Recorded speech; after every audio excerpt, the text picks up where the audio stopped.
Quais as ideias, quais os pensamentos, quais as ideologias que fizeram com que o mundo no qual vivemos hoje se tornasse o que ele de fato é?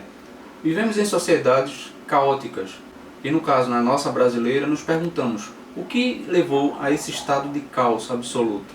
Então procuramos a gênese em tudo isso aí e não conseguimos encontrar. Por quê? Por causa da nossa ignorância. A partir do momento no qual tentamos buscar respostas de um modo mais superficial, então não conseguimos adentrar na gênese do cerne de tudo que realmente está acontecendo. E o preço pela nossa ignorância é muito alto, muito alto. Então fazemos com que a nossa ignorância nos leve a um estado de apatia, um estado de revolta, mas muitas vezes não sabemos quais armas lutar contra todo esse status quo. A ignorância faz com que sejamos marionetados, levados de um lado para outro, por mãos, por forças invisíveis, no qual estão gerenciando e redirecionando o nosso destino. No vídeo de hoje eu trago um documentário muito profundo, muito esclarecedor, que mostra um pouco das raízes, a gênese pelos quais estão arraigados os problemas mais intrínsecos de nossa sociedade brasileira.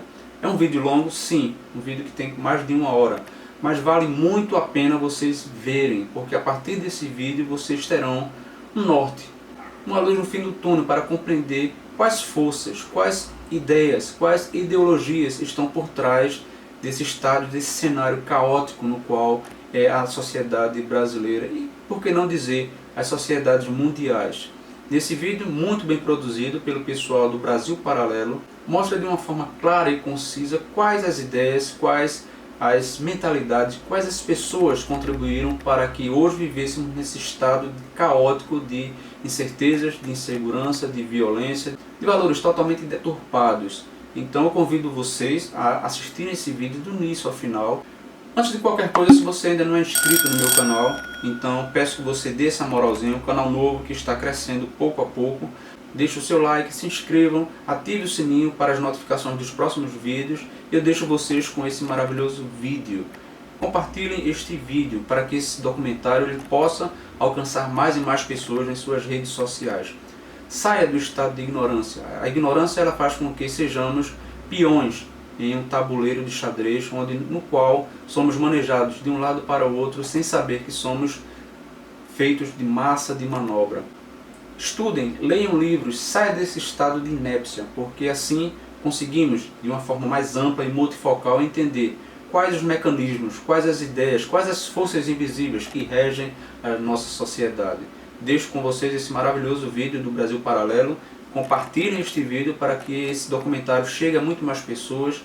E é isso aí. Em breve estarei aqui com mais vídeos.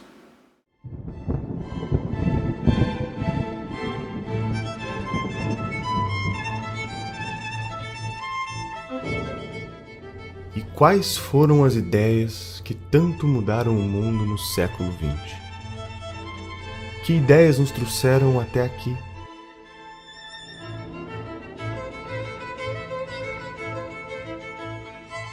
No século XVI, Newton, Copérnico e Galileu mudaram o rumo da humanidade. O homem descobre que a Terra não é o centro do universo. E uma vez que a Terra perde o protagonismo perante os astros, a humanidade se pergunta: em que o homem se difere dos demais animais da natureza? Neste cenário, o filósofo alemão Immanuel Kant quer descobrir o pensamento humano da mesma forma que a ciência tem descoberto o mundo nos últimos séculos. Ao escrever o livro Crítica da Razão Prática, Kant afirma que o mundo só é conhecível por meio da ação do homem e jamais do seu pensamento puro.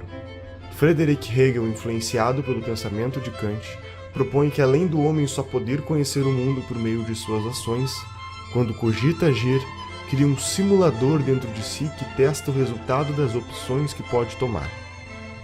Imagine que um homem está em uma ilha no meio do oceano. Ele não sabe qual é a temperatura da água. Intelectualmente, ele pode imaginar que a água está fria ou está quente, mas só saberá a realidade quando de fato entrar nela. Neste conflito mental de diferentes ideias sobre qual é a temperatura da água, o homem tira conclusões dos riscos e benefícios de entrar ou não no oceano, chegando a uma conclusão que lhe parece a ação ideal. Todo este pensamento dá a base para a teoria chamada dialética histórica, onde o ser humano cria uma tese e em seguida uma antítese, e como consequência deste conflito entre as duas, conclui uma síntese. Segundo Hegel, a história se moveria com esta linearidade da dialética histórica. Hegel teve um aluno chamado Ludwig Feuerbach, defensor da ideia de que neste processo de dialética histórica, o homem criou Deus, como uma forma de se autoconhecer. Aqui, terminamos de completar toda a base que será utilizada para que um alemão chamado Karl Marx desenvolva o pensamento que mudará o mundo para sempre.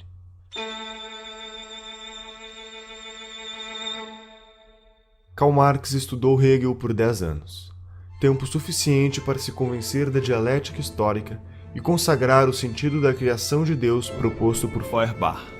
Marx afirma que a dialética proposta por Hegel, que de fato moveria o mundo, é a luta de classes. Aristocráticos contra plebeus, senhores feudais contra camponeses, burgueses contra proletários. Portanto, o próximo estágio seria a revolução do proletariado, como síntese da desalienação das massas.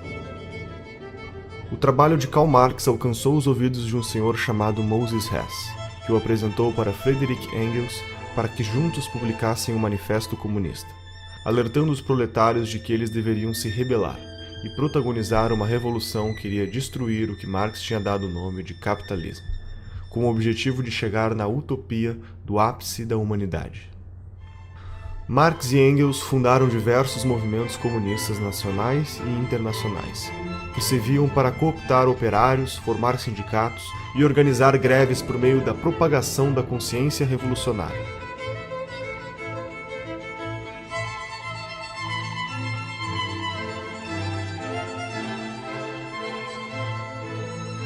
Acontece que Marx estava errado. O valor não nasce do trabalho que é colocado. Eu posso passar horas trabalhando para pintar um quadro e eu garanto que esse quadro não vai valer nada quando estiver pronto. O trabalho é um dos elementos, mas quem atribui valor é o ser humano que está comprando algo. As coisas não têm um valor em si, o ser humano atribui valor a elas. Um copo d'água tem um determinado valor em Porto Alegre ou em São Paulo e tem outro valor no deserto do Saara. Porque nós atribuímos um valor diferente para as coisas. A teoria do valor trabalho está errada e ela foi desmentida pelos austríacos. Começou na escola austríaca com Karl Menger a demonstração de que essa ideia de valor trabalho é economicamente falsa. E sendo economicamente falsa, todo o resto do marxismo que está sustentado nessa ideia deveria ter caído por terra. E por que é que não caiu por terra?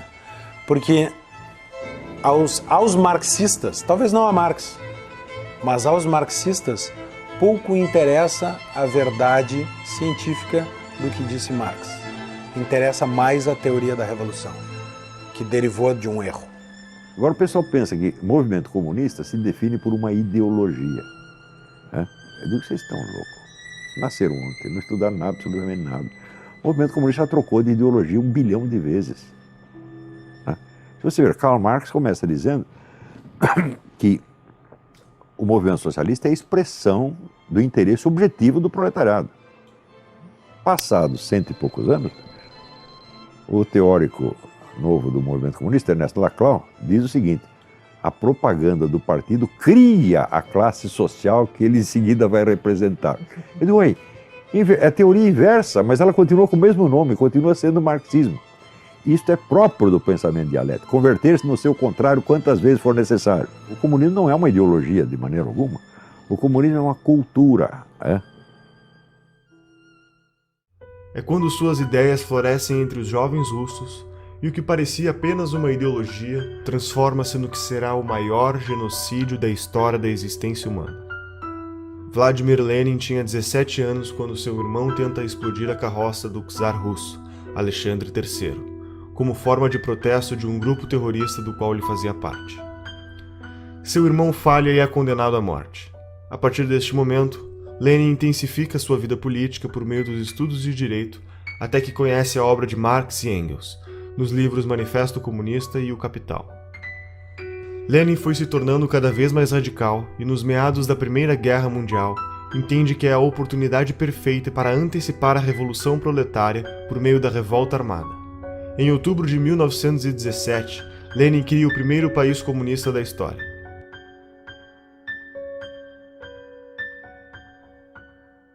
5 anos depois, Lenin morre, e aquele que era para ser seu sucessor natural, Leon Trotsky, por defender que o comunismo deveria ser aplicado no mundo inteiro, sofre um golpe de Joseph Stalin, o homem que via ganhando poder dentro do partido, com a ideia de focar seus esforços na Rússia. Stalin só desocupará o governo depois de 30 anos, deixando para trás mais de 20 milhões de pessoas mortas. Essas consequências são fruto da mentalidade revolucionária, que vislumbra uma utopia teórica, e por se tratar de uma ideia sobre um futuro idealizado, não pode ser submetido a nenhum crivo de moralidade ou razão do presente e muito menos do passado. O comunismo sempre renegou a natureza humana, usando teorias supostamente científicas para embasar a busca de um novo homem. O extermínio humano se justificava na busca de uma sociedade apenas de homens evoluídos. A famosa utopia comunista.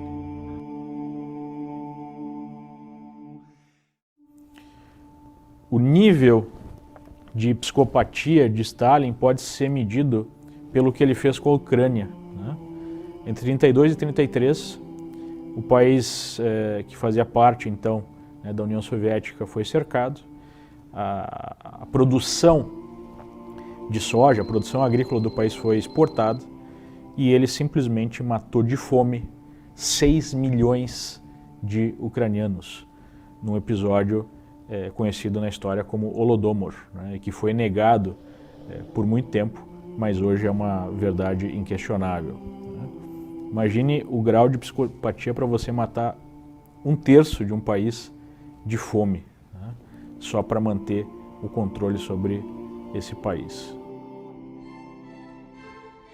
Alguns marxistas, à parte da União Soviética, observaram os acontecimentos e acusaram Stalin de não estar realizando a ditadura do proletariado que fora prometida, mas apenas uma ditadura do Estado cruel e sanguinária. Em nenhum lugar do mundo aconteceu a revolta do proletariado. A revolta do proletariado é uma fantasia. A União Soviética não tinha proletariado quando se deu a Revolução de 17. A Revolução de 17 aconteceu por uma elite intelectualizada que era tudo menos classe trabalhadora. As informações que chegavam era de que, bem, eles abriram mão da liberdade, mas eles têm acesso a tudo. E quando a União Soviética caiu de podre, não teve uma invasão, não teve tsunami, não teve terremoto, porque o socialismo, ele captura as consciências, e aquelas que ele não consegue capturar, ele esmaga, ele mata. E a grande massa, né, não tinha acesso a nada. O cara levava 10 anos juntando dinheiro. Se daqui a pouco um vizinho delatasse que você, porventura, estaria conspirando contra o regime, o sujeito sumia da noite para o dia e as crianças eram levadas para um orfanato. Ele é, na verdade, um sistema opressor. O socialismo, o comunismo é um sistema arcaico, violento, assassino, né? E que, sobretudo, impede as pessoas de exercerem um direito fundamental, que é a liberdade, né? Os dois direitos principais do indivíduo, do ser humano, é a vida e a liberdade. O socialismo, o comunismo, suprime isso.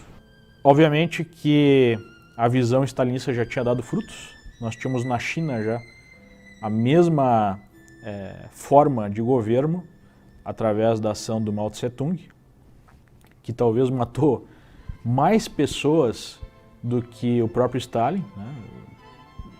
Dependendo aí da fonte histórica, a gente fala de 40 a 80 milhões de mortos só na China.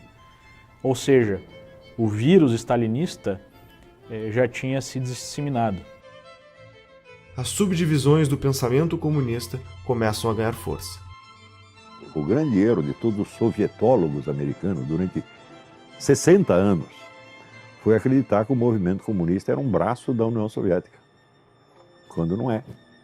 A União Soviética é um órgão dentro do movimento comunista internacional. E a dissolução da União Soviética automaticamente cria, vamos dizer, uma decomposição que é absorvida pelo corpo do movimento comunista. Revigora o movimento comunista, né? É como você amputar um órgão doente e você fortalece o resto do corpo, né? O movimento comunista nunca dependeu da União Soviética. Ele se alimentou dela enquanto pode. Basicamente, a coisa é essa. A União Soviética foi um órgão do movimento comunista e não o movimento comunista. Por que os caras estudavam assim? É muito simples. Quem estudava isso? Os sovietólogos eram funcionários do governo americano. Eles não eram funcionários de um partido, né? De um movimento internacional, como os comunistas. Então, eles olhavam tudo do ponto de vista do conflito entre estados. Não é isso? Então, tem o Morgenthau, na época, a teoria do Morgenthau é a seguinte: os agentes fundamentais da política internacional são estados. Não são. O movimento comunista é muito maior do que um estado. Enquanto na União Soviética, a Revolução Russa seguia o radicalismo da revolta armada bolchevique, outras correntes foram ganhando força ao reforçar que o comunismo poderia ser implementado gradativamente, por meios menos radicais. Foi o caso da Sociedade Fabiana, fundada por Hilbert Bland e George Bernard Shaw. Caracterizado pelo pragmatismo, eles acreditavam em um processo progressivo, que chamasse menos a atenção frente aos seus inimigos políticos, atuando por meio de medidas socialistas disfarçadas. O socialismo fabiano percebe imenso valor em realizar reformas sindicais que teriam o objetivo de acostumar os cidadãos a ver o Estado como uma ferramenta para curar todos os seus problemas. A igualdade idealizada se daria pelo governo, defendendo a saúde pública, o ensino gratuito e os princípios da justiça social, medidas que seriam pagas pela taxação progressiva do Estado sobre a sociedade. O crescimento gradual do Estado era inevitável e acabaria centralizando todas as decisões. Enquanto isso, na Alemanha, Karl Kautsky e Eduard Bernstein criam o Partido Socialista Alemão, entendendo que a social-democracia era o melhor meio para o comunismo. A social-democracia aponta a ação política como sendo mais eficiente do que a ação econômica, propondo assim a sobrevivência de um capitalismo debilitado. Como consequência, o Estado seria o agente da suposta transformação e libertação dos trabalhadores submissos a proprietários dos meios de produção, adicionando outras causas ao conceito de liberdade estabelecido na época: a liberdade de não ser discriminado e de não ser vítima de desigualdade econômica ou sociocultural. Enquanto isso, na Itália, um menino que vinha de família pobre e teve sua visão de mundo moldada por suas dificuldades financeiras, tornou-se jornalista e publicou suas teorias políticas em jornais de esquerda, tornando-se um dos líderes do Partido Comunista Italiano. Seu nome era Antonio Gramsci, e com 31 anos de idade, acaba sendo preso e condenado a 20 anos de prisão pela política italiana do regime Mussolini. Na cadeia escreve os 32 cadernos do cárcere, e estas reflexões iriam ecoar no mundo ao descrever como o Estado usa as instituições culturais para conservar o poder. Dentre as várias formas de processo transformador da sociedade em socialismo, a teoria do Gramsci é talvez a que melhor se aplica ao que tem acontecido no mundo e no Brasil. Porque o socialismo, o comunismo, o marxismo perdeu em tudo. Ele só não perdeu na cultura, né? Na cultura, ele é hegemonicamente vitorioso. E o Antônio Gramsci ensinava o seguinte: nós temos que tomar o poder mediante infiltração, ocupação de espaço, revolução cultural. Então, infiltrando aqui, infiltrando ali, ocupando espaço, eles ocuparam o Estado inteiro e eles viraram o estamento burocrático. Porque ele criou metodologias para que o socialismo, o comunismo predomine culturalmente na sociedade e não por meio das armas, da força. E há décadas tem grupos que tentam fazer isso no Brasil, implantar isso no Brasil. Aproveitando que nós historicamente temos uma cultura relativista, isso no Brasil é uma coisa histórica, nós não temos instituições fortes, né, saudáveis. Então, quer dizer, o caldo de cultura, quer dizer, é o caldo, né, perfeito para o surgimento de ideologias totalitárias. E elas vêm vindo. E elas chegaram lá, essa ideologia totalitária chegou no Brasil.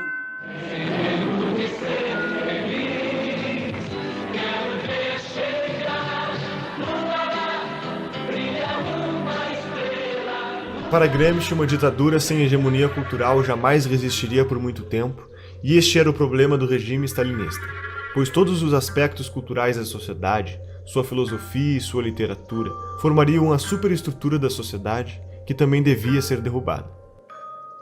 Gramsci propõe que, através do controle do sistema educacional, das instituições religiosas e dos meios de comunicação, seria possível reconstruir, criar e reproduzir uma hegemonia cultural comunista.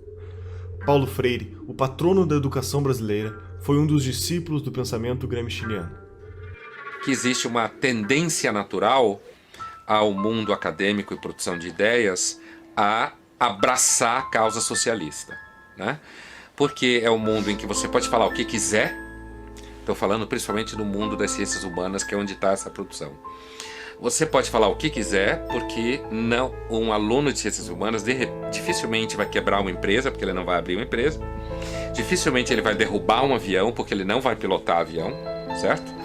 Portanto, você pode inventar como o mundo é, inventar como os seres humanos são, propor uma solução que você tem na cabeça, dizer como todo mundo devia agir, porque os alunos vão sair dali, vão beber, vão transar, e se eles forem trabalhar depois, eles vão arrumar emprego como professores, então eles vão poder repetir a mesma história, ou eles vão, na realidade, basicamente gerar gasto em algum órgão do governo. O Gramsci é o cara que vai desenvolver a ideia de que o partido é a única instituição dentro daquilo que a gente chama de democracia modernamente, muito erroneamente, por sinal, é a única instituição que ela consegue aumentar o próprio poder. O judiciário não consegue, sei lá, você sendo chefe do executivo, geralmente você não consegue, você precisa fazer isso tudo de dentro de um partido, você não faz aquilo ali sozinho, você precisa da estrutura partidária para isso.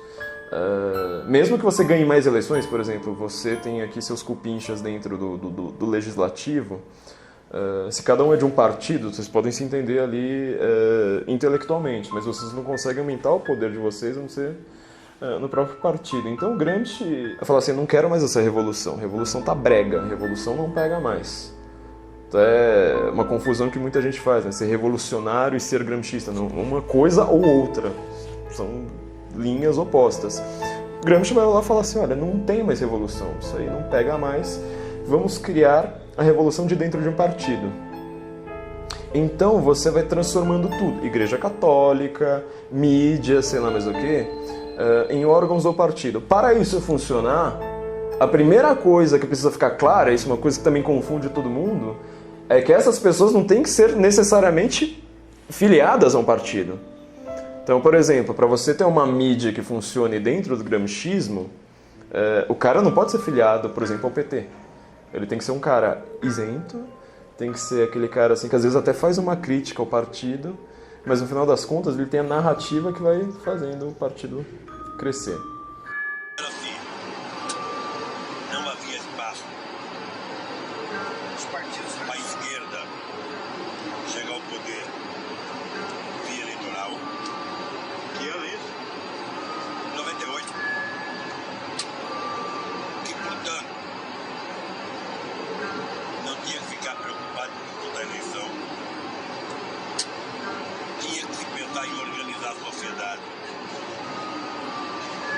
Dali 20 ou 30 anos, a gente iria ter 30% da sociedade já socialista, e aí sim a gente poderia disputar o poder e ganhar. Mas eu não vou viver mais 30 anos. E eu quero chegar ao poder logo. Mas por que eu cheguei onde cheguei? Porque eu tenho por detrás de mim um movimento. Eu tenho por detrás de mim uma grande parte dos estudantes do PT, a CUT, a base da Igreja Católica. O único país do mundo em que Gramsci ele foi funcional foi o Brasil. O objetivo de Gramsci era transformar o partido condutor dessa revolução silenciosa, vamos colocar assim, como um imperativo categórico da sociedade. Ele fazia até uma comparação com Maquiavel, né? Nós teríamos então o partido como o novo príncipe, o novo sujeito que não pode, sujeito histórico que não pode ser questionado. Do ponto de vista moral, para a moral gramsciana, qualquer coisa que é a favor do partido é algo correto. Qualquer coisa contra o partido é algo errado. E nós vemos isso lá no Brasil durante a defesa, né, dos sujeitos, dos petistas que saquearam o país. Não, eu não fiz isso para enriquecer pessoalmente. Mentira, muitos fizeram para enriquecer pessoalmente. Mas o ponto é, eu fiz isso para defender o partido, eu fiz isso para defender a revolução, então eu não posso ser questionado. Em paralelo, Felix Wilh, um alemão que também estava preocupado com os rumos da Revolução Russa, decide criar uma série de congressos, reunindo pensadores marxistas para acelerar o processo de revolução. Entre eles estava Karl Korsch, um teórico contemporâneo de Gramsci que apresenta a tese de que o Estado é sim estruturado pela economia, mas essa economia tem como base uma outra estrutura invisível, a cultura estabelecedora dos valores que são passados de geração em geração. Entusiasmado com as apresentações de Korsch, Felix fundou o Instituto de Pesquisas Sociológicas de Frankfurt, instituto que ao longo dos anos seria apelidado de Escola de Frankfurt. O sucessor de Felix na Escola de Frankfurt foi um sujeito chamado Max Horkheimer, e assim como Gramsci acreditava em uma nova hegemonia cultural e na destruição da estrutura dos valores que se perpetuavam por meio da autoridade da igreja, da família e da escola. Segundo a Escola de Frankfurt, os pais ensinam aos filhos o que é certo e errado por meio do castigo e educam através do exemplo da família. A igreja estabelece os dogmas morais que condicionam a ação do homem e a escola condiciona o comportamento por meio do ensino. Para a Escola de Frankfurt, se tratava de um ciclo vicioso que deveria ser atacado e destruído. Uma vez que as instituições entrassem em crise, o Estado cada vez mais assumiria as responsabilidades do ensino dos valores para as novas gerações, tendo a oportunidade de estabelecer a hegemonia cultural comunista. Dando continuidade ao movimento, Horkheimer, Theodor Adorno e Jürgen Habermas, junto com outros pensadores, vão fundar a teoria crítica. A teoria crítica busca a síntese entre o pensamento de Marx e das ideias de Freud, o fundador da psicanálise. A ideia na prática era simples. Se criticarmos tudo o que existe, o processo de dialética histórica trazida por Hegel será acelerado, e, consequentemente, a utopia comunista irá chegar mais rápido. Passa a ser prática comum das instituições de produção teórica adotar a crítica sobre todos os aspectos da sociedade até a sua exaustão, para então derrubá-los. A Escola de Frankfurt cunhou o termo indústria cultural. Segundo eles, a indústria cultural nada mais é do que a cultura que serve aos interesses dos opressores, dos donos do capital, da burguesia em geral. E essa indústria cultural precisaria ser combatida através da teoria crítica. Então a cultura burguesa, ela teria como objetivo anestesiar, digamos assim, as classes proletárias. E a teoria crítica seria uma forma de questionar essa indústria cultural através da educação, através da arte, né? Enfim, livros, filmes. E através dessa teoria crítica nós teríamos uma conscientização maior das classes oprimidas, segundo eles, para fazer a revolução. Isso vai servir como matéria-prima para que na França o filósofo Jacques Derrida crie o desconstrucionismo, que é um método de retirar o significado de um texto para colocar um novo significado pretendido. Este método é aplicado não só em textos, mas também na retórica política e ideológica em geral. Por exemplo, a análise desconstrucionista da Bíblia pode levar a entender que se trata de um livro dedicado à superioridade de uma raça e de um sexo sobre outro sexo, ou a análise desconstrucionista da obra de Shakespeare pode concluir que se tratam de obras misóginas que defendem a opressão da mulher. Para o marxista cultural, a análise histórica resume-se apenas à relação de poder entre os grupos sociais. O desconstrucionismo é a chave do que chamamos de politicamente correto, porque é através dele que surge o relativismo moral, que reinterpreta toda e qualquer relação social, valor ou tradição cultural de acordo com as necessidades das causas políticas do momento. Um membro importante da Escola de Frankfurt foi Herbert Marcuse. Foi um membro do Partido Social Democrata Alemão e desenvolveu trabalhos nos Estados Unidos. Em seu livro O Homem Unidimensional, Marcuse afirma que a sociedade industrial chegou a um ponto onde o proletariado, classe responsável pelo movimento da história, deixa de ser agente transformador da sociedade, porque os avanços do capitalismo tornam a vida destes grupos tão confortáveis que suas vontades revolucionárias teriam acabado. Então, para dar continuidade à teoria de Marx, detecta que o grupo revolucionário ou a nova massa de manobra eram as pessoas à margem da sociedade. Assassinos, estupradores, ladrões, sequestradores, etc. Marcuse defendeu também que a masculinidade e a feminilidade não eram diferenças sexuais essenciais da natureza humana, mas sim apenas meras construções sociais, impostas pelo que seria a primeira divisão do trabalho da história da humanidade, a família. Também defendeu que a libertinagem sexual seria uma reação à repressão social política. Marcuse, por meio do pensamento e de sua influência, impulsionava o relativismo moral no mundo inteiro. O politicamente correto é aceito de braços abertos pela opinião pública, basicamente por 3 motivos. A primeira razão é que as teorias econômicas de Marx são complicadas de entender, enquanto o tipo de raciocínio do politicamente correto, por meio dos chavões de frases de efeito, aliado à fantasia de um mundo ideal e sem defeitos, é muito mais atraente para o cidadão comum. A segunda razão é porque o politicamente correto pratica a teoria crítica destrutiva até a exaustão, e sabemos que a adesão desse tipo de mentalidade revolucionária, principalmente por parte dos jovens, é enorme. A terceira razão é que o marxismo falhou com o sistema social e econômico em todo o mundo. Restava para sua sobrevivência a guerrilha cultural. Todo esse movimento ganhará mais força nos Estados Unidos quando David Horowitz, um adolescente de 17 anos, filho de pais comunistas, assiste em 1956 o sucessor de Stalin assumir o governo da União Soviética. Neste momento começam a aparecer diversas denúncias contra Stalin ao tornar públicos os documentos secretos que comprovam a variedade de crimes cometidos, as traições, os campos de trabalho forçado e o genocídio. O mundo ocidental entra em choque, e neste momento David Horowitz se desfilia do Partido Comunista e funda, junto a Marcuse e outros pensadores, a New Left. A New Left é um movimento que tinha como objetivo ser a esquerda purificada, muito mais atraente e progressista, suavizando a forma de comunicar suas intenções por meio do desconstrucionismo e reformando sua maneira de agir com base nas origens do marxismo, escondendo todos os genocídios cometidos na busca pela utopia comunista.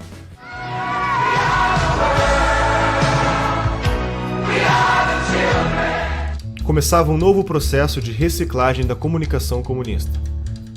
Abraçando a contracultura dos anos 60, o movimento hippie, a libertação das drogas, a libertinagem sexual e o aborto, trabalhando com slogans simples e publicitários, como "Faça amor, não faça guerra". Em 1970, Horowitz é apresentado para o líder do movimento Panteras Negras, Huey Newton, quando começa a arrecadar recursos financeiros para este movimento.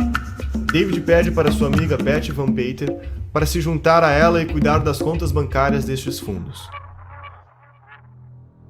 O corpo de Betty é encontrado boiando na Baía de São Francisco.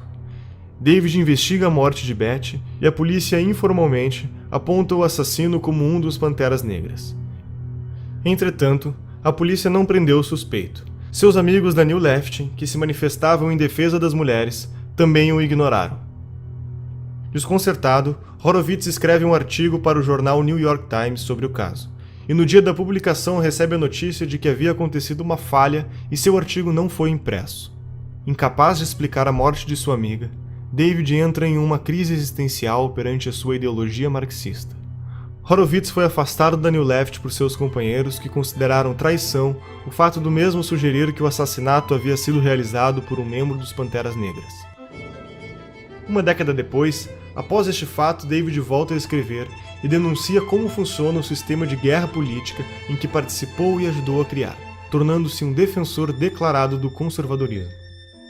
Ever since I came into the right and observed the political scene from a different vantage, it's always impressed me that whenever I see or usually see a conservative and a leftist or a progressive or a Democrat and a Republican squaring off, it's something like Godzilla versus Bambi. They call us racists, sexists, homophobes, imperialists, and we call them liberals. What are these people liberal about except whore, drugs, and sex and spending other people's money?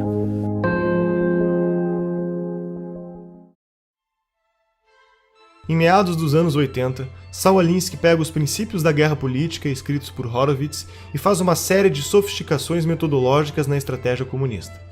Na década de 30, Alinsky foi apresentado para Al Capone durante a Lei Seca. Este se aproxima de Frank Nietzsche, que ensina para o Alinsky como funciona a máfia, aprendendo a importância vital de ser discreto e agir nos bastidores. Como consequência, Saul entende que para destruir o sistema é preciso agir silenciosamente, gradativamente e por dentro do próprio sistema. I'm saying that people do not get power except when they take it, or when they're strong enough so that the other side gives it up. Em seu livro Regras para Radicais, faz uma dedicatória para Lúcifer, lhe dando crédito como o primeiro revolucionário da história. As 3 premissas básicas de sua teoria são: a primeira regra é a desinformação. Na estratégia política, não se pode contar ao povo os objetivos finais, pois esses podem se assustar e não apoiar a causa. É preciso que se conte apenas o necessário para ser ajudado.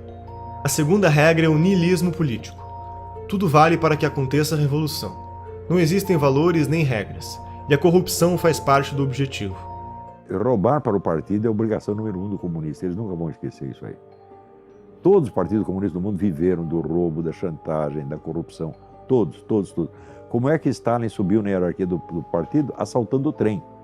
A terceira regra fundamental é a destruição do oponente. Em um debate, não devemos vencer o argumento do oponente, e sim aniquilá-lo da vida pública. Alinsky defende a ideia de organização das massas como o fundamento metodológico da revolução. Segundo sua proposta, a mudança vem do poder, e o poder vem da organização. Para agir, as pessoas precisam se juntar. Uma igreja junta pessoas pelo interesse comum na fé, uma empresa pelo interesse comum econômico. E por isso, Saul Alinsky acreditava que fundar organizações para acelerar a revolução era brecha no capitalismo, por jogar na mesma lógica da descentralização dos interesses em comum. Durante sua vida, honrou seu posicionamento ideológico ao fundar 44 ONGs. Muitas delas formaram outros formadores de ONGs, e assim o número foi se multiplicando intensamente.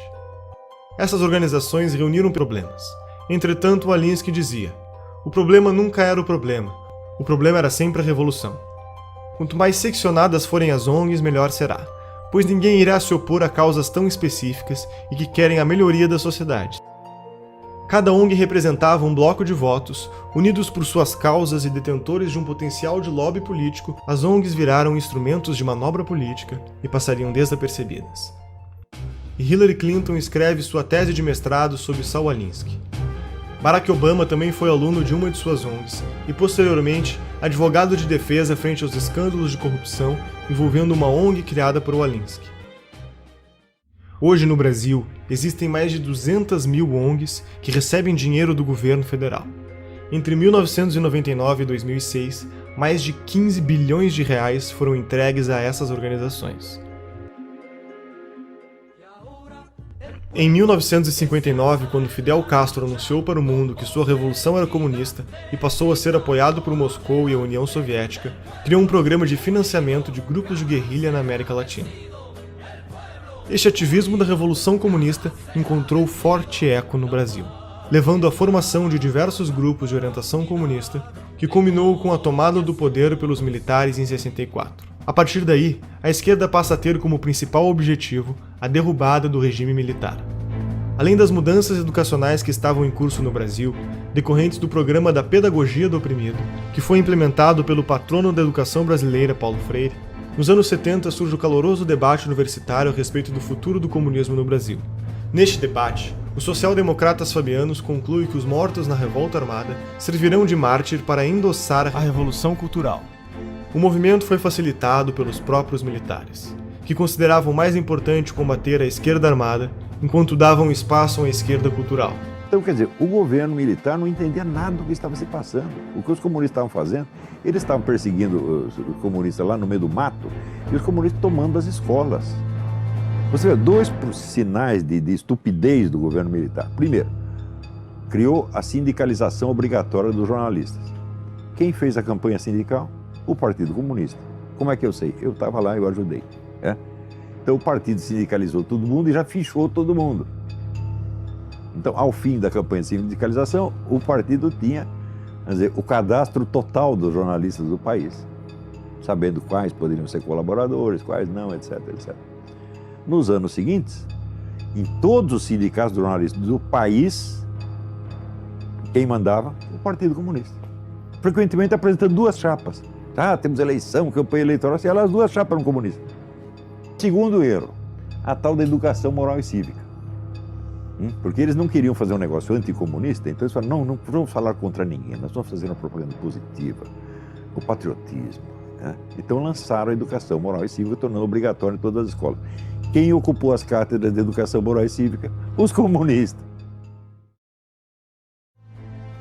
Os excessos da repressão do regime militar, em meados da década de 70, em conjunto com o esgotamento de seu modelo econômico no início da década de 80, levaram a um longo movimento de redemocratização, culminando com a eleição de Tancredo Neves em 1985, que morreu antes de ocupar o cargo, assumindo seu vice, José Sarney. A Constituição de 88 marca a forte influência do socialismo no meio político e cultural brasileiro. Os militares realmente decidiram ceder tudo. Eles não sabiam mais o que fazer. Nem dava para saber. Depois de você ficar no poder 20 anos, tendo um Congresso que está lá só para carimbar os seus decretos, ou seja, você matou a política. Segundo, eles mataram toda a liderança direitista. Acabaram com a direita ideológica. Por quê? Porque eles tinham a mentalidade tecnocrática. Ainda a herança do positivismo. Você sabe que Augusto Comte era contra a política.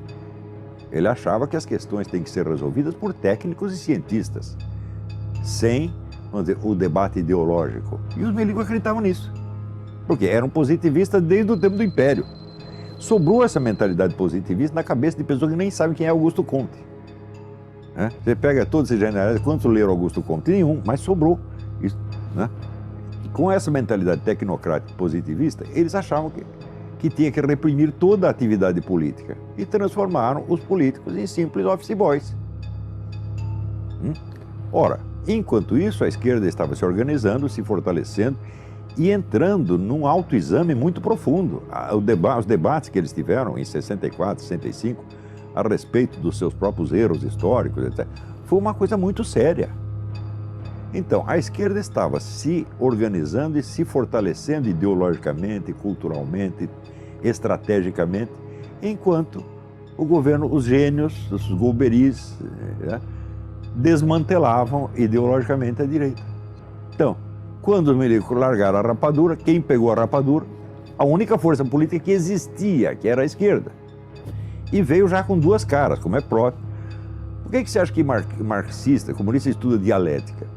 Dialética é a arte de você pensar duas coisas ao mesmo tempo, nunca uma só. Então, quando se cria, por exemplo, o PT e PSDB, já foi com essa ideia. O Lula sintetizou isso há muitos anos atrás, quando ele disse: eu e o José Serra inauguramos uma nova modalidade de política.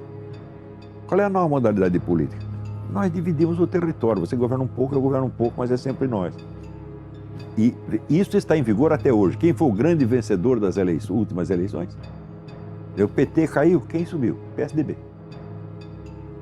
Ou seja, ainda continuamos, a velha divisão de território continua em vigor. Em 1990, na América Latina, o petista e líder sindical Luiz Inácio Lula da Silva e o ditador Fidel Castro fundam o Foro de São Paulo, uma organização que reúne todos os governantes comunistas do continente da América Latina. Com mais de uma centena de partidos e várias organizações criminosas ligadas ao narcotráfico, como as Farc e o MIR chileno, no decorrer de suas reuniões feitas ao longo de 26 anos de existência, estratégias e planos de ação para expandir a revolução. O Foro de São Paulo é a organização que articula a estratégia internacional socialista. Em 1994, o Partido Social Democrata Brasileiro elege Fernando Henrique Cardoso como presidente, que começará um amplo programa de incentivo às políticas estatais.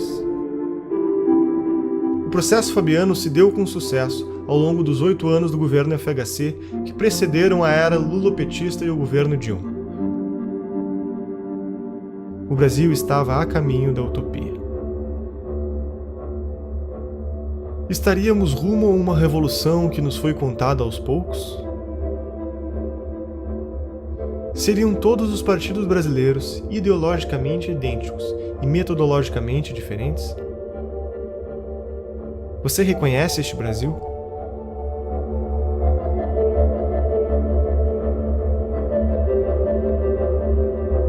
Sistema é o nome que damos a um conjunto de elementos que formam um todo organizado. Qual o sistema que vivemos no Brasil?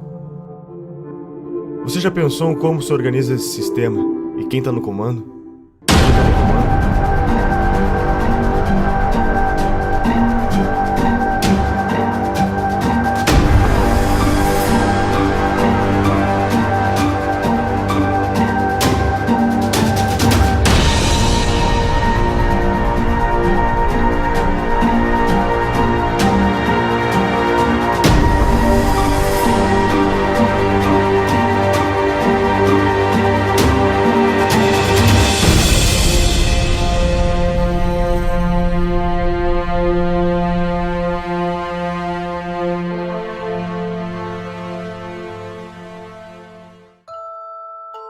Será que o que vivemos hoje é apenas uma grande farsa, onde a cada 4 anos temos que escolher sempre entre 2 lados da mesma moeda?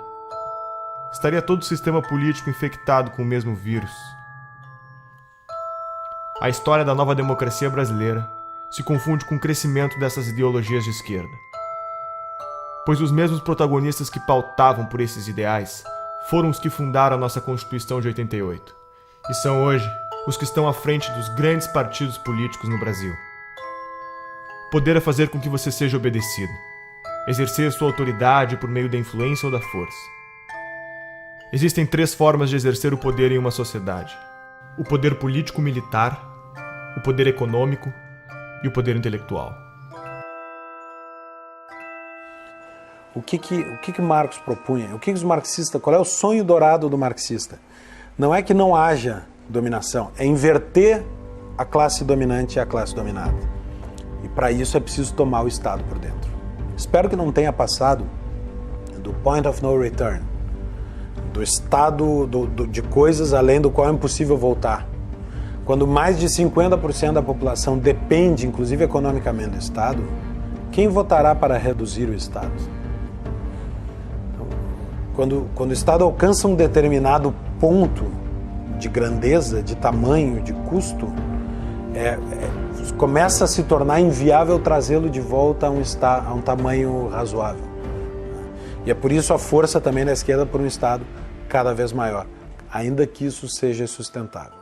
Após a morte de Stalin, principalmente nos partidos comunistas em países democráticos, apostaram que a revolução se daria pela tomada dos espaços nos meios de propagação da mensagem, ou seja, pela conquista do poder intelectual. Conforme Gramsci, todos devem ser socialistas sem que se deem conta. Para se conquistar o poder, deve-se primeiramente conquistar as mentes e os corações das pessoas. E quem ficou com o PT, na verdade, foi o público, digamos assim, a base essencial e original do PT, que foi a intelectualidade, principalmente universitária. O PT surgiu com os intelectuais da USP, junto com o pessoal da Teologia da Libertação, um pouco, e a CUT. Mas ele, muito mais do que um partido de trabalhadores, ele sempre foi um partido de intelectuais, né? Então ele foi realmente o primeiro, digamos assim, intelectual coletivo, no sentido do Gramsci, a chegar ao poder no Brasil, tendo seguido a receita gramsciana exatamente, quase ipsis literis, né? Então vários fundadores do PT são intelectuais que, inclusive, foram os primeiros tradutores de Gramsci, que introduziram o Gramsci no Brasil. Há uma espécie de hegemonia do pensamento na formação dos nossos professores alfabetizadores. Eu diria que isso começa em meados da década de 80. E essa formação ela está no cerne do desequilíbrio educacional brasileiro. Os professores são formados nas universidades para aprenderem quem é Paulo Freire, quem é Emília Ferreira, quem é Marx, quem é Lenin, mas não tem a percepção do que é metodologia de ensino com evidência científica, como ocorre no mundo inteiro. Isso não é por acaso, e a tese tanto do Gramsci como os componentes da Escola de Frankfurt e da guerra de posição. Então as nossas universidades estão majoritariamente dominadas pelo pensamento de esquerda, e é lá que são formados os professores, é lá que é avalizado o livro escolar que vai para as escolas de todo o país. Introduziram o tal do socioconstrutivismo, que hoje sabe que o socioconstrutivismo não apenas imbeciliza a pessoa, mas cria até lesão cerebral. Né? E quem foram os grandes agentes disso? Eu acho que o principal foi a editora Abril. Foi as revistas Escola, depois na Nova Escola e Sala de Aula, que eram órgãos do socioconstrutivismo. Por aí que entrou Emília Ferreira, Celestão Freinet, toda essa porcariada socioconstrutivista comunista entrou no Brasil através desse, porque era o único órgão que alcançava todos os professores no Brasil. Né? Então, alguém culpou eles pelo que aconteceu? Não, eles não têm culpa nenhuma. O que acontece? Quer dizer, nós estamos saindo aí de quase 2 décadas, né? 20 anos de governo esquerdista. Né? Mais, né? Se a gente contar o período sob os tucanos e tudo, quer dizer, na verdade dá muito mais tempo aí sob domínio da esquerda. Né? Então o que acontece? Quer dizer, nessas últimas décadas, o maior comprador de livros, né, do mercado editorial, né, quem foi? Foi o governo. Quer dizer, o governo, então, com as compras fenomenais que ele faz todos os anos para distribuir os livros paradidáticos nas escolas, quer dizer, ele se tornou a principal fonte de renda para muitas editoras. Né? Agora, tudo tem um preço. Né? Quer dizer, para o livro ser escolhido pelo governo, as editoras fazem, né, sugerem de maneira muito persuasiva aos escritores que eles escrevam dentro daquela pauta que é estabelecida pelo MEC. Né? Claro, porque o MEC oferece uma pauta. Né? Ele diz assim, olha, o livro para ser comprado precisa seguir este critério, e são critérios ideológicos. Você tem o gramscianismo aplicado ao mercado editorial muito semelhante ao mercado jornalístico, aos jornais, às revistas. O mesmo tipo de influência, de hegemonia. Você tem no mercado editorial 50 anos, pelo menos, de hegemonia da esquerda no mercado editorial. Isso significa que livros liberais, conservadores, são violentas exceções. Em 2008, a revista Veja publicou uma pesquisa que foi realizada pelo Instituto Census, que comprovou tudo aquilo que a gente já sabia, né? Que, de fato, as escolas, as universidades estão sendo usadas para fins políticos, de propaganda política e partidária. Essa pesquisa do Instituto Census, ela mostrou que 80% dos professores reconhecem que o seu discurso em sala de aula é politicamente engajado. Isso é um número impressionante e que corroborou uma pesquisa feita em 2004 pela Unesco. Então, os dados dessas duas pesquisas são convergentes e mostram que para 78% dos professores brasileiros na educação básica, a principal missão da escola é formar cidadãos. E para apenas 8% é transmitir conhecimento, transmitir as matérias aos estudantes. Essa pesquisa, tanto do Instituto Census como da Unesco, comprovaram essa percepção generalizada que existe de que, efetivamente, as escolas estão sendo usadas para fins de propaganda política, de doutrinação e propaganda política partidária. O professor não pode agir em sala de aula como um militante. Ele é um servidor público, ele é um agente do Estado. Dia 22, a gente integra a paralisação do dia 22 de greve geral. E o Estado, de acordo com a Constituição Federal, o Estado brasileiro, ele é politicamente neutro. Existe a Constituição, prevê o princípio da neutralidade política, ideológica e religiosa do Estado. Então não cabe ao professor, no exercício das suas funções, fazer propaganda de partido político, por exemplo. E muito menos, ou também não lhe cabe, mobilizar os seus alunos, manobrar os seus alunos para que eles participem de um ato político, de uma manifestação a favor ou contra uma determinada corrente que disputa o poder na sociedade. Isso é ilegal, também por força da Constituição. Dos professores que estão formando nossos alunos, 86% vê em Che Guevara de forma positiva e 65% vê em Lênin de forma positiva. Que cidadãos são esses que estamos formando? Nós estamos vivendo um momento muito difícil na educação brasileira. Agora, com a Base Nacional Curricular Comum, eu particularmente estou assustado com os documentos que foram publicados pelo MEC. O primeiro documento era um panfleto doutrinário e um atraso pedagógico. O segundo é um panfleto doutrinário e um atraso pedagógico um pouco menor. Me parece que é um bode na sala, né? Se criar dificuldade para se gerar facilidade. O ministro alega que vai filtrar esse processo, que vai submeter ao Conselho Nacional de Educação, mas eu não posso acreditar num conselho que está completamente aparelhado, né, que com raras exceções é formado por ativistas políticos de esquerda. Então a hegemonia política, ela inclusive agride a Constituição brasileira, que fala da pluralidade. O governo do PT é majoritariamente apoiado pela União Nacional dos Estudantes. A UNE é a entidade máxima dos estudantes brasileiros e representa cerca de 6 milhões de universitários. Em 1937, ano que Vargas decreta o Estado Novo, os estudantes fundam a União Nacional dos Estudantes, UNE. Na UNE, o mimeógrafo rodava panfletos fazendo propaganda socialista ao som da Internacional, tocada na vitrola doada pelos americanos.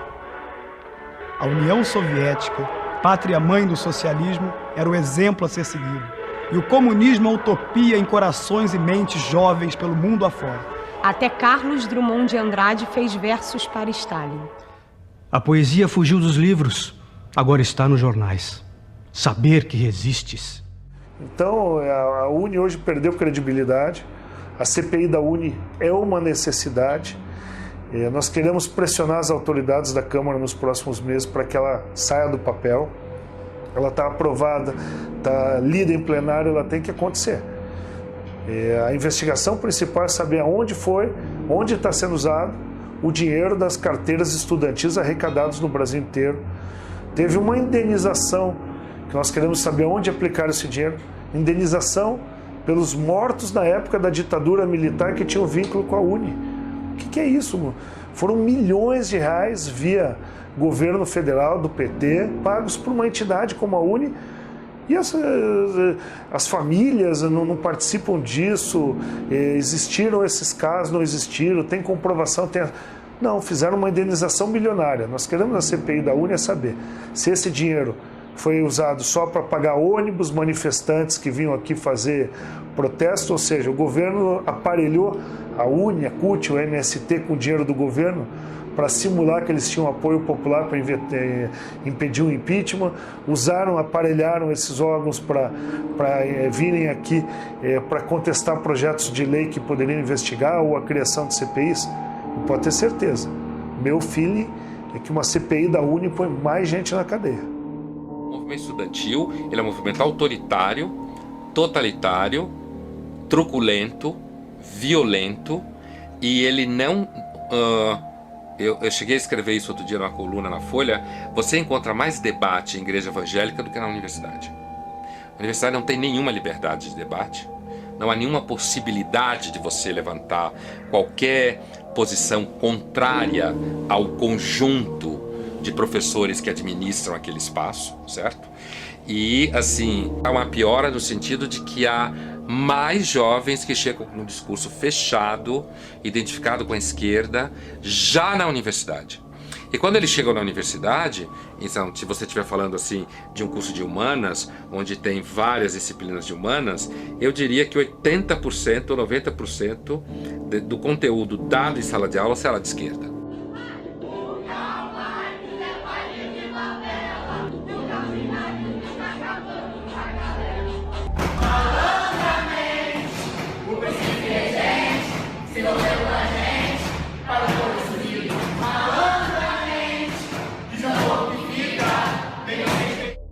Tomar o Estado por dentro significa mudar a lógica de funcionamento, por exemplo, do Ministério da Educação. O Ministério da Educação agora deixa de ter a função de servir para Marx a burguesia e passa a ter a função de ser um elemento de revolução, de contribuir para a quebra da dominação da burguesia. a formação do proletário cidadão. Fecha muito com as teorias de educação que são aplicadas no Brasil. Essa questão da hegemonia da esquerda, né, sobretudo no meio universitário, que eu acho que isso fez muito mal para a cultura além da universidade, né, porque causou uma restrição muito preocupante, né, do imaginário das pessoas. Uma coisa que o Olavo de Carvalho fala sempre, que a sua capacidade de imaginação, de ampliar suas imagens, é muito importante para quem exerce atividade intelectual, né? Há décadas estamos formando pessoas com base no pensamento marxista. Onde toda essa gente foi trabalhar? A mídia é o maior formador de opinião da população. São TVs, blogs, jornais e revistas que contam ao povo o que está acontecendo. Mídia técnica significa que o governo deveria gastar com publicidade proporcionalmente à audiência dos respectivos veículos de comunicação. O problema é que a pesquisa brasileira de mídia identificou que a mídia técnica está longe de ser realidade. O dinheiro investido em publicidade parece não ter nenhuma relação com a audiência do veículo. Qual é o critério? A farra com o dinheiro público é tão avassaladora que já houve casos de jornal fictício receber verbas publicitárias. Desde que a presidente Dilma chegou ao poder, os gastos com publicidade só aumentaram. Apenas no ano de 2014, a presidente gastou 210 milhões com campanhas em nome da presidência.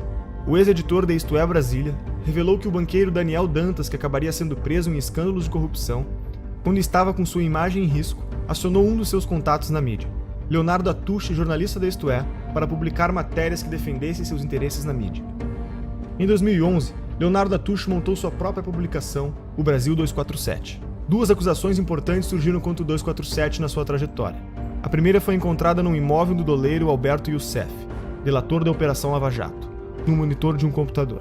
Um papel com anotações com o nome do jornalista, seu número de telefone e uma indicação de pagamento de 6 parcelas de R$40 mil, sugerindo pagamento entre a quadrilha de Youssef e o editor do portal. Foram também encontradas movimentações milionárias entre as contas da empresa e as empreiteiras investigadas.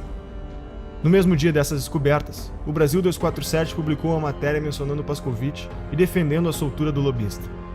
Com as eleições de 2010, a blogosfera progressista sentiu a necessidade de unificar o movimento com o intuito de formar pautas de acordo com a defesa da candidatura da ex-presidente Dilma.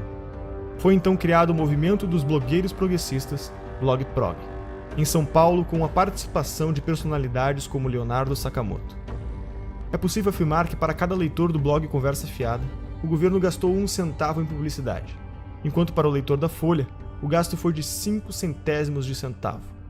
Em 2013, a revista Carta Capital recebeu quase 7 vezes mais investimentos por leitor que a revista Veja, Isto É e Época. Quem é Leonardo Sakamoto? Um dos membros da BlogProg. Sakamoto é um blogueiro militante que faz parte dos 54 replicadores da Agência Pública, uma organização que determina pautas para portais como a Carta Capital, Catraca Livre, Brasil Post, Sul 21 e muitos outros portais de notícias. Sakamoto recebeu da deputada Maria do Rosário do PT a autorização de repasse de R$546 mil às suas militâncias. A agência pública, conforme alega seu site, recebe como financiadores fundações estrangeiras como a Fundação Ford, Open Society Foundation, Oak Foundation, entre outras. O que são essas fundações? O que elas querem? A mídia é, junto com as empreiteiras do petrolão, o segmento mais corrupto que existe. E eu posso dizer isso porque minha cabeça rolou em todos os grandes veículos de comunicação. Em todos teve interferência política. Em todos. A imprensa constrói e destrói reputações. E constrói e destrói reputações não como um projeto longo. É conforme o que lhe convém. Quantas vezes nós vimos a imprensa mudar de lado, mas da forma mais descarada. Ela não diz mudei de lado. Ela simplesmente exalta uma figura aqui e depois destrói. Exalta outra figura ali e depois destrói. Me diga qual é a grande imprensa que não recebe dinheiro público, que não recebe dinheiro de governo federal, que não recebe dinheiro de estatal, que não recebe dinheiro de banco público, que não recebe dinheiro de governos estaduais e municipais. E muitas vezes a imprensa faz a política do achaque. Ah, não quer pagar? Então você vai ver. E aí bate. Denúncia, bate. Como é que funciona em geral, né? Em geral você faz uma reunião de pauta, em geral o editor-chefe ou secretário de redação, né, ou diretor-geral vem ali já com a linha editorial pronta, né? Troca uma ideia, a pauta é essa, a pauta é aquela, ó, você vai construir matéria nesse sentido. Então você já recebe uma orientação, ponto. Né? Aquilo vai voltar para a mão do editor, o editor vai corrigir, vai às vezes mudar todinha a sua matéria ou vai simplesmente derrubar. Existe muito pouca pergunta incômoda sendo feita no Brasil. E quando as perguntas incômodas são feitas, o jornalista é criticado. Né? E por outro lado, muitas das perguntas que são feitas não são feitas para o devido esclarecimento das coisas, mas para estimular uma narrativa. Às vezes uma narrativa ideológica, na maioria das vezes uma narrativa ideológica. Né? Em relação aos protestos que nós tivemos ao longo de 2015 e 2016 contra a Dilma Rousseff, contra o Lula, contra o PT, contra a esquerda, contra o esquema de poder que havia se montado no Brasil. A tentativa da imprensa era de vender a tese que estava sendo criada, né, nos grupos acadêmicos, nos centros partidários, nos diretórios de partido, de que na verdade se tratava de um bando de raivosos fascistas que queriam a volta dos militares para o poder. Fazendo uma reportagem sobre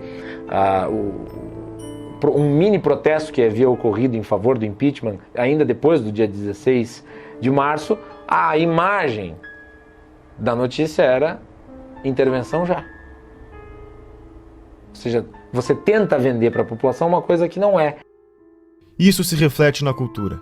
A Lei Federal do Incentivo à Cultura, número 8.313, conhecida como Lei Rouanet, foi criada durante o governo Collor e é o principal mecanismo de financiamento e incentivo à cultura do país. As empresas podem investir até 4% do valor de seu imposto de renda, recebendo o valor em forma de desconto e patrocinando projetos culturais. O Ministério da Cultura deve aprovar o projeto, para então o responsável poder captar o dinheiro. Já parou para pensar quem escolhe os projetos que são selecionados? E que projetos são esses? O grande problema são os editais. Nos editais existe uma comissão que vai julgar os projetos submetidos, né? Então, quais são os critérios da comissão? Aí tem lá uma série de critérios teóricos que eles têm que seguir, né? Mas na prática, a questão ideológica vai sempre prevalecer. Por quê? Porque a maioria das pessoas que participam do julgamento de editais são pessoas de esquerda. E não é só de esquerda socialista mesmo, entendeu? Não é esquerda... essa é a tendência. Então, você achar uma pessoa que, nesse tipo de edital, que não seja assim, é raríssimo. Você me perguntar quem faz parte de julgamento edital e que não é socialista, eu não vou saber dizer. E olha que eu conheço muitas pessoas, né? Então, o critério ideológico vai sempre prevalecer. Então, por exemplo, no meu caso, você quer fazer um filme sobre Olavo de Carvalho, eu poderia passar 30 anos tentando, submetendo aí, nunca ia passar, jamais, entendeu? A Lei Rouanet se tornou um meio legalizado de desvio de verbas públicas. O incentivo à cultura, cuja proposta inicial era financiar projetos de novos artistas, passou a ser destinada a artistas já consagrados que não precisariam de lei para se manter.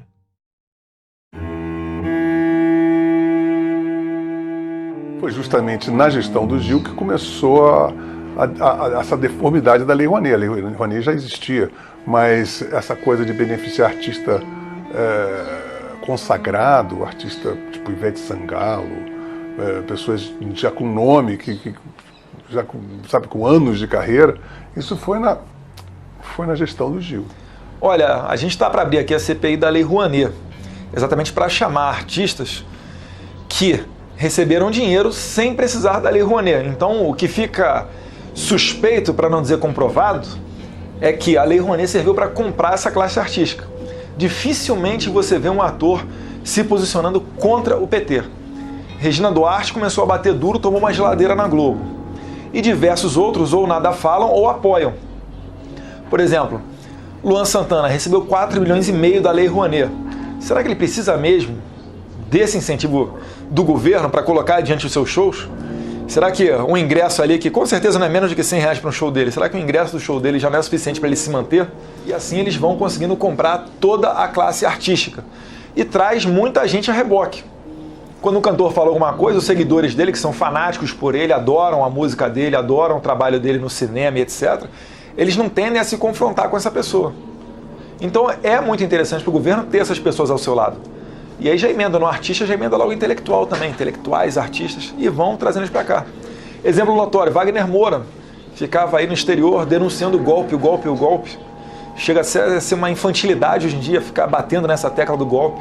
Mas eles ficam a todo momento batendo em cima disso até que vire verdade. Porque eles querem colocar nos livros das escolas que houve um golpe em 2016 contra uma presidente eleita democraticamente.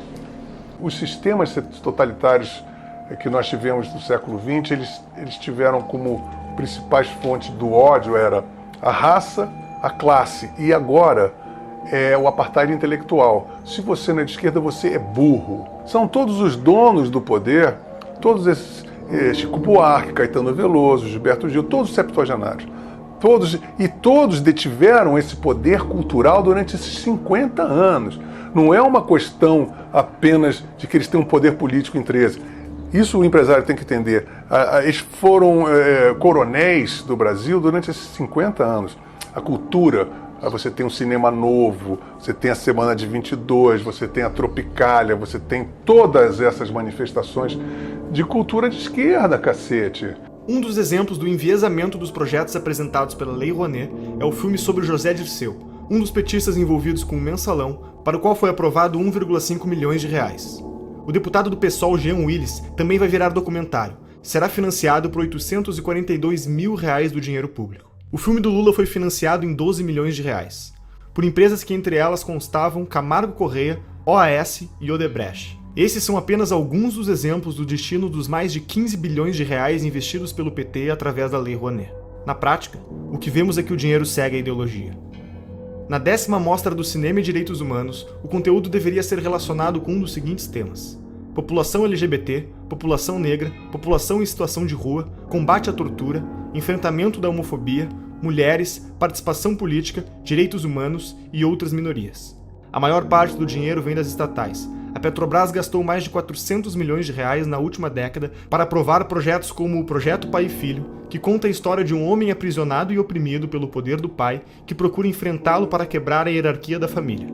Já o Projeto Joelma conta a história da inadequação da mulher nascida no corpo de um homem, rompendo aspectos da sexualidade e do gênero. O rapper MC Guimê, que fatura mais de 300 mil reais por mês, teve autorização de captar via Lei Rouanet mais de 500 mil reais para a produção de um DVD.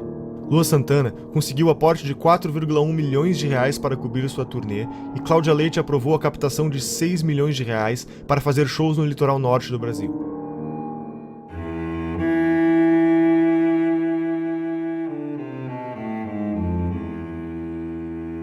No referendo do dia 23, você vai decidir se é contra ou a favor da proibição do comércio de armas. Reagir com uma arma, muitas vezes, pode transformar a situação numa coisa muito pior. Existe hoje no país mais de 15 milhões de armas na mão de civis. Se bala resolvesse o problema, o Brasil seria um paraíso de segurança, né? Olha, tinha artista que pedia o desarmamento, mas andava de carro blindado e seguranças armados até os dentes. Aí é muito cômodo, né? E eu consegui, através das minhas entrevistas, desmascarar esse povo todo. O Ratinho, por exemplo, eu lembro quando eu fui lá debater no programa dele, antes de entrar no programa, eu dei uma volta nas imediações do estúdio e comprovei que o carro dele era blindado. Comprovei que ele tinha 3 seguranças armados. Ele não tinha o direito de defender o desarmamento do povo quando ele não precisava disso, né? Outra, a Angélica, para você chegar no condomínio dela, a 300 metros você não conseguia chegar. Segurança totalmente armada. Se você acredita que vestir uma camisa branca com a pombinha da paz vai salvar a sua vida, use. Mas se você acha que uma arma dentro da sua casa, se você conseguir se antecipar à ação do marginal, vai salvar a sua vida, ninguém pode te negar esse direito. E é isso que nós defendemos, o seu direito de escolha. Se você quer, cumprindo os requisitos, você tem direito garantido.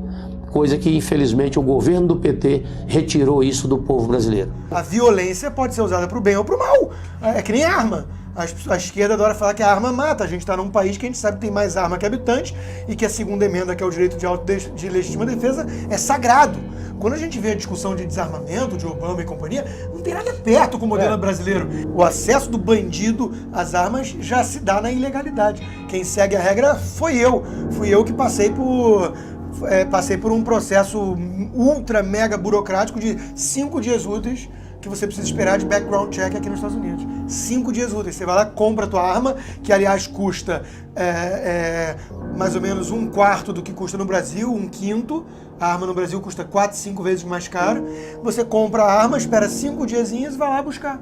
Foi o processo burocrático que levou. E não tem nenhum custo de despachante, R$1.000 de licença para cá e para lá, não tem nada disso. Porque é um país que entende um direito básico do indivíduo de legítima defesa. Todos os países aonde surgiram os grandes ditadores, uma das primeiras providências dele foi desarmar o cidadão. Hitler, Mussolini, esse cretino da Venezuela, são medidas adotadas para que eles não tenham resistência da sociedade. Só eles podem ter arma. Os países socialistas tendem a essa centralização, ao domínio com mão de ferro de todos os recursos do país. E isso eu acho muito perigoso, porque se esse controle centralizado cai nas mãos de uma pessoa com um caráter duvidoso, com intenções não lá tão boas, ele domina o país inteiro. Mas se for tudo descentralizado, é difícil que se instale, por exemplo, uma ditadura. Penso que é mais difícil. Inclusive, se a população estiver armada, é mais difícil que um governo imponha uma vontade que não corresponda à vontade do povo, se esse povo tiver condições de reagir. Agora, qual é a primeira coisa que se faz quando se quer dominar um povo? Desarma esse povo. O Instituto Sou da Paz, que trabalha pela redução da violência, acha que menos armas resultam em menos mortes. O que a gente precisa fazer é reduzir essa quantidade imensa que tem de armas circulando nas nossas estações. O Instituto Sou da Paz, que começou fazendo campanhas pelo desarmamento em 1997, receberam $492 mil da Fundação Ford do ano de 2007 a 2011 e $1,58 milhões da Open Society de 2013 a 2014. Que ONGs são essas? O que elas defendem? Lembra de Saul Alinsky? Segundo a CPI das ONGs realizada em 2007, foram apresentadas mais de 13 bilhões de gastos de diferentes esferas do governo. Para sindicatos foram repassados R$495.698.000. Segundo a CPI, 81 milhões foram encontrados sem justificativas de gasto. São centenas de milhões de reais todos os anos despejados nos cofres desses sindicatos que não prestam contas ao Tribunal de Contas, não prestam contas à Assembleia, prestam conta a eles mesmos. E tem mais, presidentes que passam 15, 20, 30 anos na presidência de um sindicato desse. É o estilo de Fidel Castro. Né? Eles cobram liberdade, democracia, alternância do poder, mas não praticam, porque eles são cretinos, porque eles são basofiadores, eles são pessoas que dizem, faça o que eu digo, não faça o que eu faço.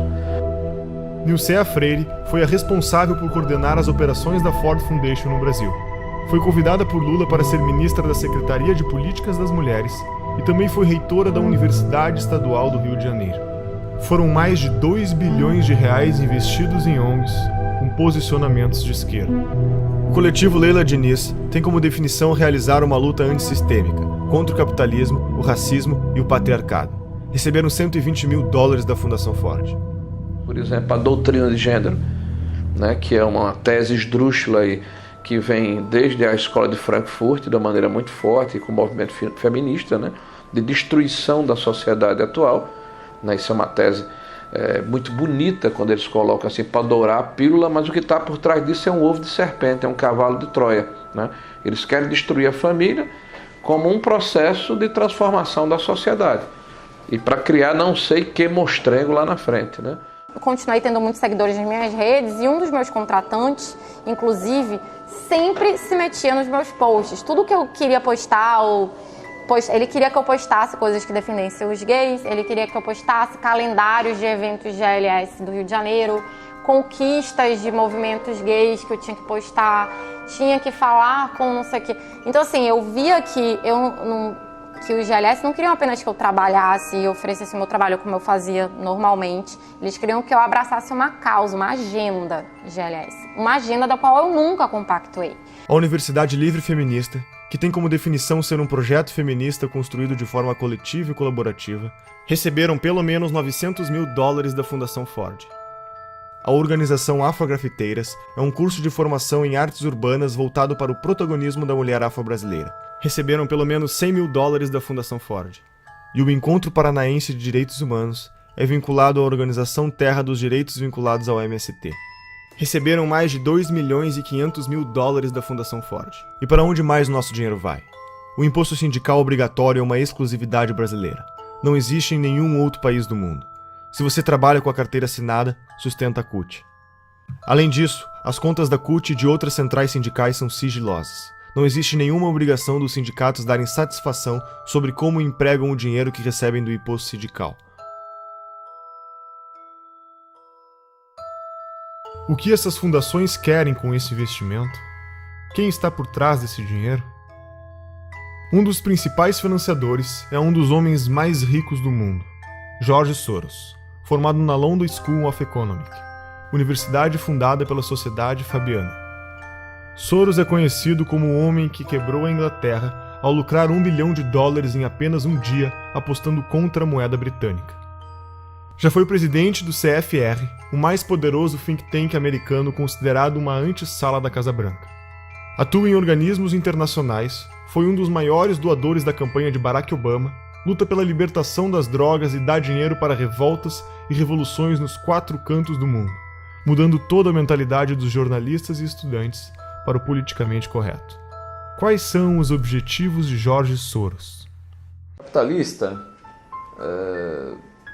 não necessariamente seja alguém que defende o capitalismo. O cara só vive no capitalismo. Por exemplo, é como você dizer que, sei lá, Cuba é um país socialista. Não quer dizer que qualquer cubano é um socialista. Vive no socialismo. Mas não quer dizer que ele defenda. Grandes movimentos, como Occupy Wall Street, são financiados por gente como, por exemplo, a Fundação Bilderberg, Fundação Ford, George Soros, que eu comentei num podcast recente no meu site. Porque essas pessoas são o que a gente chama de metacapitalista, ou seja, alguém que funciona como capitalista sem ser, de fato. George Soros é um hiperinvestidor, cara que entende tudo do mercado.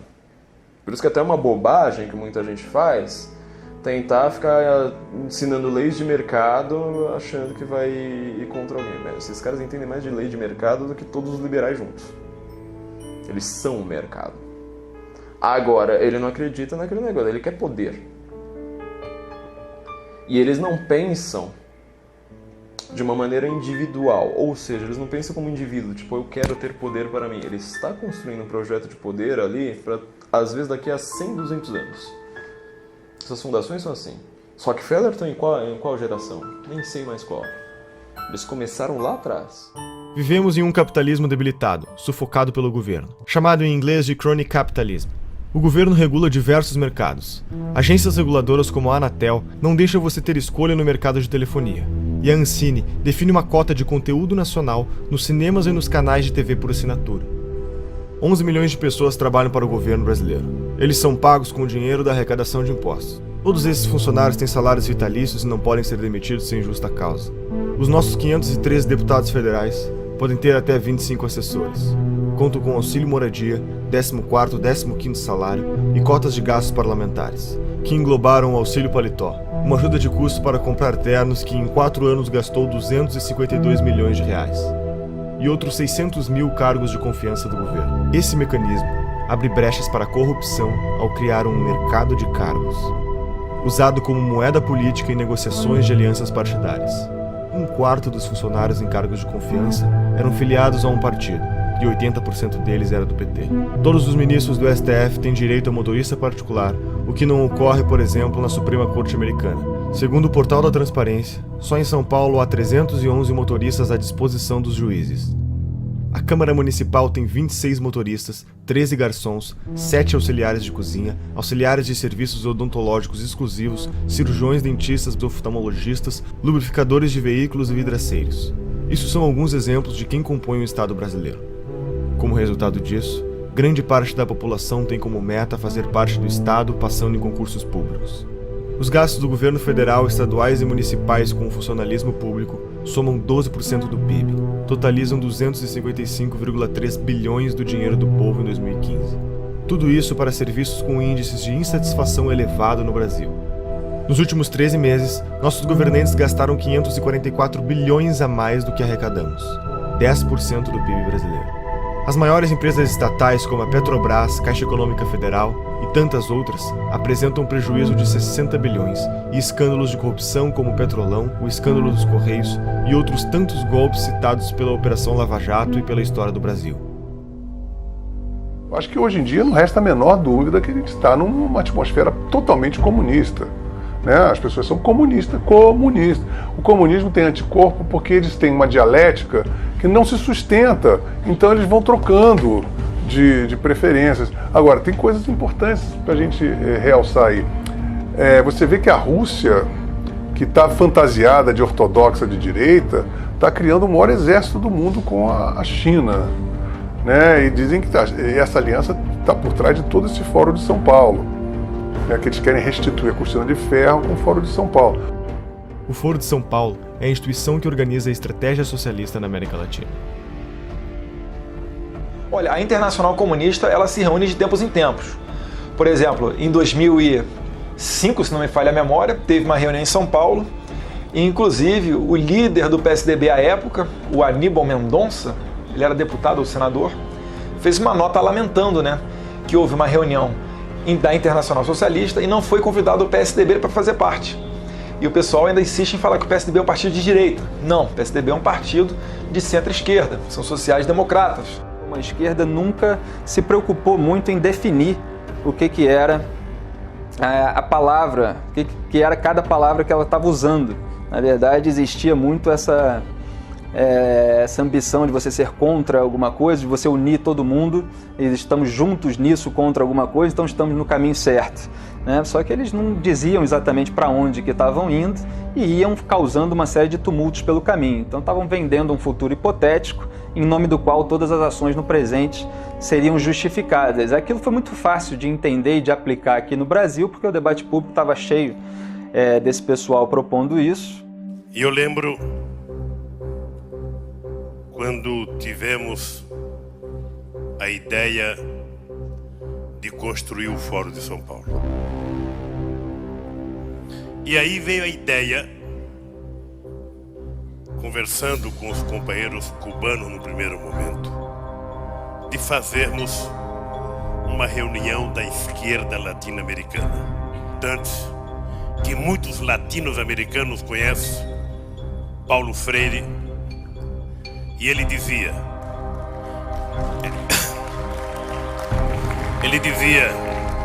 juntar os diferentes para derrotar os antagônicos. E nós, que uma das forças políticas que mais contribuiu para que nós chegássemos a construir o que nós construímos, foram os companheiros do Partido Comunista Cubano, que sempre tiveram paciência e experiência de nos ajudar. Não, fala-se, eu não acredito nisso, mas eu quero colocar isso na entrevista, de uma aliança, de um eixo Chaves, Fidel e Lula. Ô Boris, você sabe que isso é no mínimo uma piada de mau gosto, claro. E eu te aconselho até não repetir isso no vídeo. Violou, 10 anos atrás, você podia prever, por exemplo, uma América Latina assim: Fidel, Chávez, Morales, Bachelet, Correa, quem mais? Todos de esquerda na América do Sul. Você podia prever que isso ia acontecer? Prever não, mas nós já lutávamos por isso e já trabalhávamos por isso, inclusive porque nós criamos o Fórum de São Paulo, que lutava para isso. Depois criamos ainda um grupo de Marbella, que é o nome da cidade, do hotel onde nós fomos no Chile, que se reuniu. Todos depois foram eleitos presidente da República. Todos foram.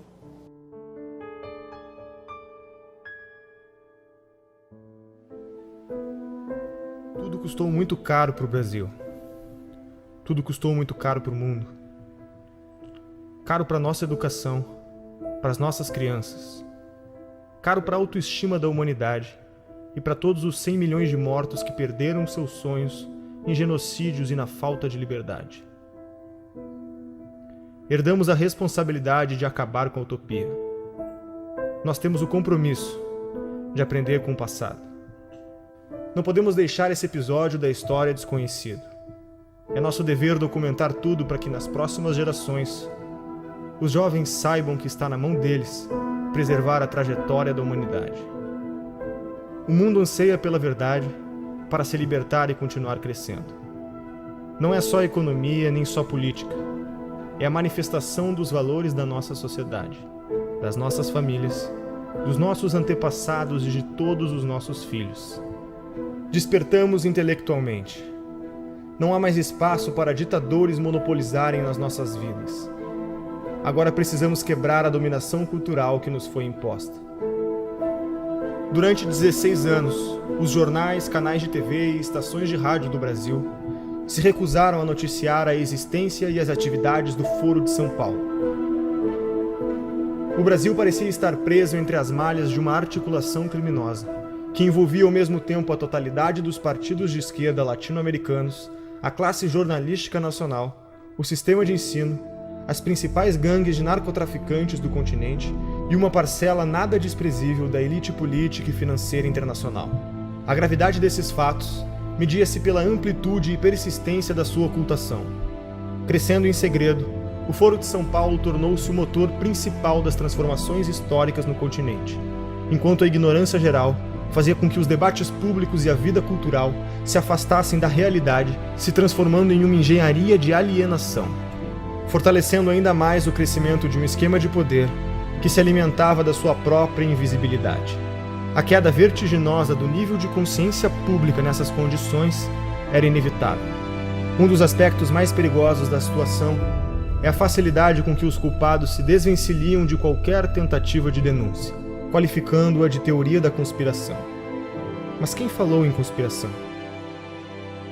O que vemos é uma gigantesca movimentação de recursos, de poderes, de organizações, de correntes históricas, tudo documentado. É o inimigo onipresente e invisível, sonhado por Antônio Gramsci.